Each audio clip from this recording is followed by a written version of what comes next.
Mig langar að bjóða ykkur velkomin á sýninguna Far. Hér mætast tveir listamenn sem báðir vinna með ljósmyndina. Það annars vegar Þórdís Jóhannesdóttir myndlistarmaður og hins vegar áhuga ljósmyndarinn Ralf Hannan.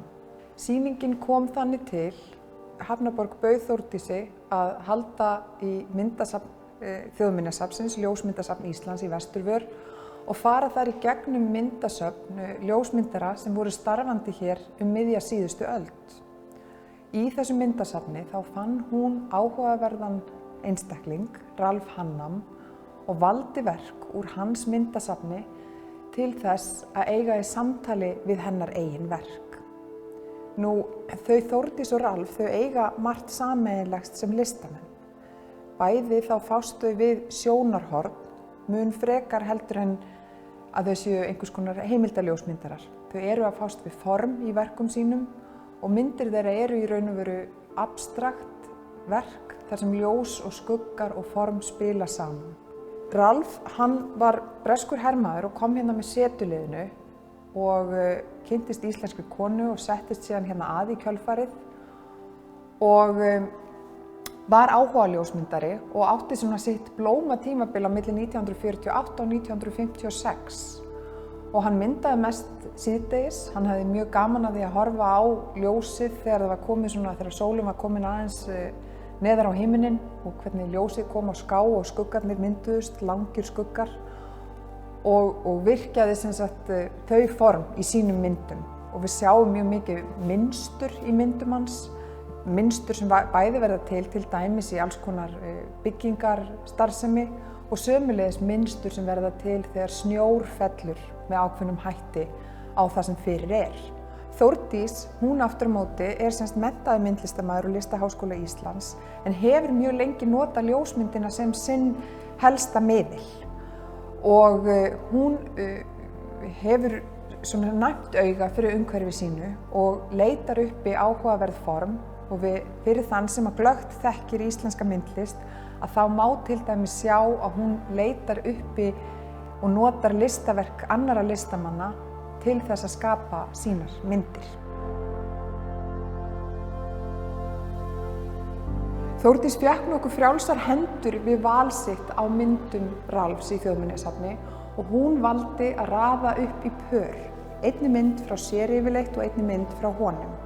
Þórdís tók sjálf engar nýjar myndir fyrir þetta verkefni, heldur leitaði hún í sitt eigið ljósmyndasafn. Þannig að má segja að hér mætast í raun og veru tvö myndasöfn ljósmyndara og þó svo að langur tími skilji þau að í sinni vinnu, að þá svo margt líkt með þeirra nálgun.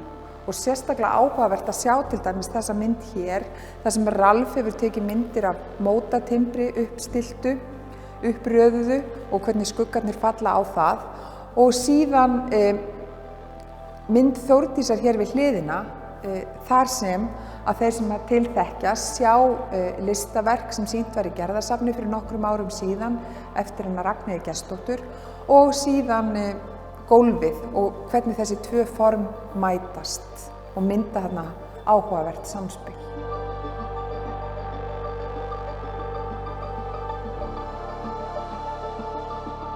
Hér sjáum við síðan annað par, þar sem að Þórdís hefur valið eina mynd eftir sig og tvær myndir eftir Ralf. Mynd Þórdísar, að hún ekki í raun og veru bara flöt ljósmynd, heldur hún orðin þrívíður hlutur af því að myndirnar eru límdar upp á formbeygt ál og síðan efniviður sem kallast á við myndefnið, í þessu tilviki plast, vafið utan um álplötuna og myndar þar af leiðandi svona þrívíðan skúlptúr. Myndir Ralfs hérna við hliðina að þær eru í raun og veru líka skúlptúrískar með ákveðnum hætti. Þar sjáum við þrívíð form sem að hann myndar og þetta eru einhvers konar leifar af iðnaði eða nýbyggingum. Maður áttar sig ekki alveg nákvæmlega á því hvað þetta kannski þetta braggar sem við sjáum þarna. En það skiptir í raun og veru ekki aðalmáli hvað þetta heldur það bara formin sem skipta máli og leikur ljós og skugga í kringum þessi form.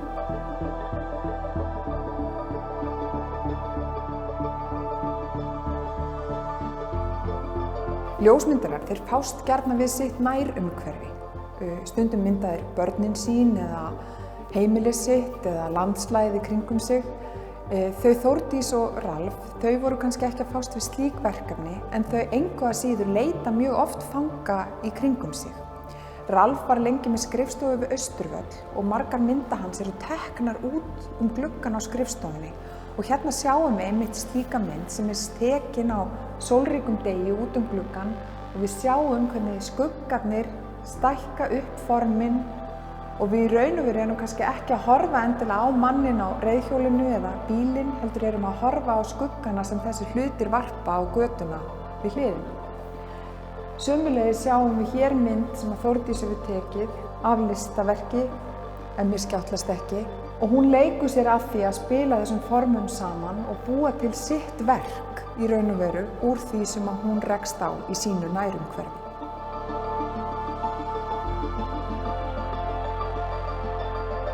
Það er áhugavert fyrir okkur sem að lifum í dag á þessum tíma þar sem að ljósmyndin er svo auðveld að horfa á myndir eins og myndir Ralf sem voru teknar á tíma þar sem miklu erfiðara var að eiga við ljósmyndina sem miðil.